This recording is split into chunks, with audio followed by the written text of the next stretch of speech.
Before we look at anything to do with grips in collar and elbow, I want to talk about this. This is a position that anyone who's ever seen a professional wrestling match will recognize. A clinch commonly called the collar and elbow tie-up. It's very useful within the framework of pro wrestling since it lets you move each other around, throw punches, and talk to each other and give cues for the next move without the audience being able to see it. So it definitely has its uses. Unfortunately, the name it's been given leads some people to believe that this is how collar and elbow as a style was practiced, which is not the case. There are references to collar and elbow bouts taking place in which both combatants were shirtless, with one hand resting on the opponent's shoulder and the other clutching their elbow. Generally, they're depicted standing upright and at arm's length, although due to the amount of improvising that was common from match to match and from village to village, they could also have locked up in something closer to what we'd now call a single collar tie. And from there it's easy to see how collar and elbow made the jump to describing that position in pro wrestling circles. But those shirtless bouts with that type of clinch were in the distinct minority when it came to collar and elbow as it was historically practiced. If we were to jump in as spectators to any collar and elbow bout over the course of the 19th century, it almost certainly would not have looked like this. It would have looked like this. Almost every single first-hand account of collar and elbow bouts, from Ireland to the US, from Australia to Canada, specifically mention the use of a jacket and the fixed grips you had to take on it. Jackets were already a part of the style back home in Ireland, and at wrestling events in Dublin, a common method of issuing a challenge was to place a jacket in the centre of the ring and wait for a contender to step in and put it on. There weren't any rules dictating the exact kind of jacket you had to wear. You were just reasonably expected to show up wearing something suitable.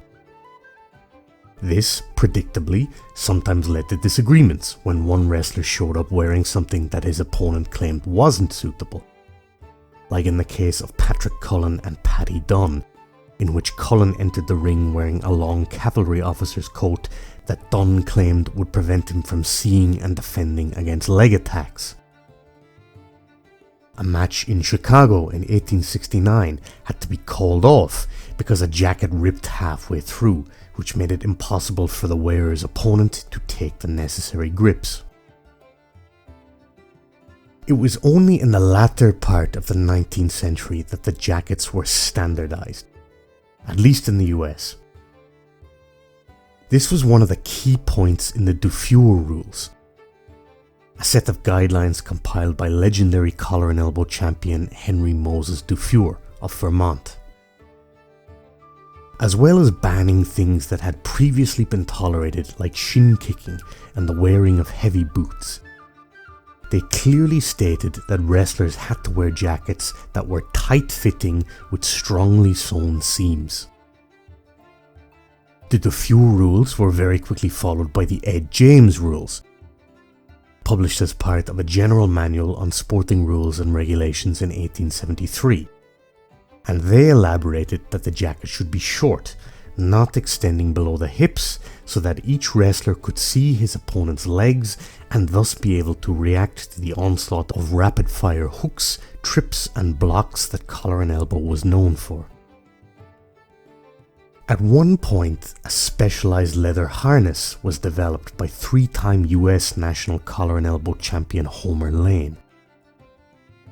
Lane's intention was to have something that wrestlers could use to take their grips without having to wear a hot and cumbersome jacket. And collar and elbow bouts in the harness did frequently occur in both the US and Canada. But in general, the jacket remained king. There was never a truly uniform collar and elbow jacket with the exact same cut and colour, in the sense of a judogi or a sambo jacket, and currently that still remains true. For the bouts in August 2019, participants were simply free to wear any kind of grappling jacket that they wanted. But if you want to try out some collar and elbow for yourself, really anything that will stand up to the rigors of a 5-minute match will do. Right hand on the collar, left hand on the sleeve, and then let the battle of leg locks, heel hooks and flying mares begin.